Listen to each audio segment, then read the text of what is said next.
गर्छ नि कतै बेला हामीहरु निकासी हुन्छ न हामीहरु पनि नलाजला के दिएको छ म पनि कालो सुती भालै हो कि केही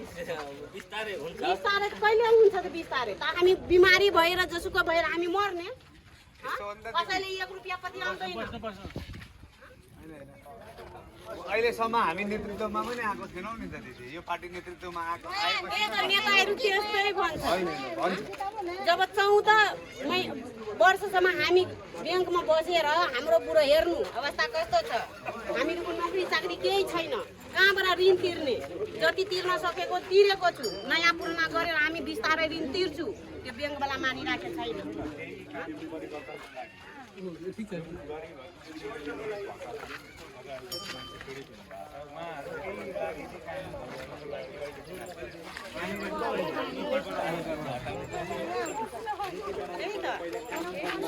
अहिले भन्छ 50,000 अहिलेसम्म यो आएको थियो त सरकारमा गएर यहाँ सरकारको भोटमा अब भनेको चाहिँ पुरानालाई हराएर यो सबै परिवर्तन गर्ने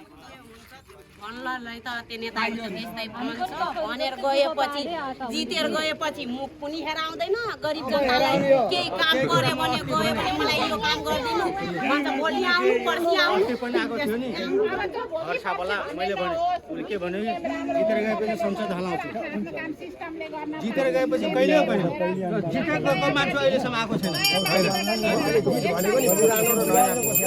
यो क्षेत्रको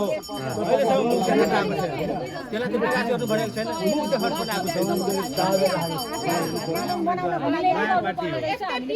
पार्टी भए पनि जितेर गएपछि त्यही हो त्यो हुँदैन अब परिवर्तन खोजेर आएको छ हामीलाई जीवन आचार्य यहाँ मुख्यमन्त्री छ हो हाम्रो जीवनमा आएन उ त्यसलाई त भनेको छैन पैसा दिनु बाटो बनाउनु आफै बाटो बनाउनु जे गरेर पनि 2-4 रुपैयाँ आफ्नो गोजीबाट निकाले पनि बाटो बनाए जे गरे अहिलेसम्म बाटो पनि हेर्न आएको छैन हामी गएर भन्छु बजेटको लागि 11-12 लाखको ठाउँमा घरबाट हामीहरु पैसा निकालेर बाटो बनाउने उहाँहरूलाई चाहिँ अर्कोचोटि आउँदा गाली गर्नु हो यसरी छैन नि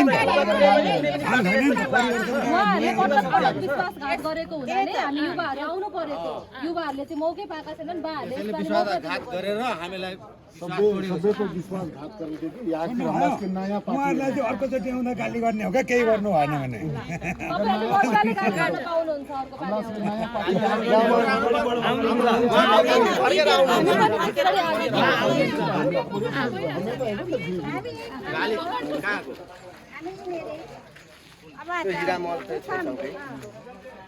होइन यस्तो हो क्या हाम्रो यो लडाइँ भनेको पुरानो भर्सेस नयाँको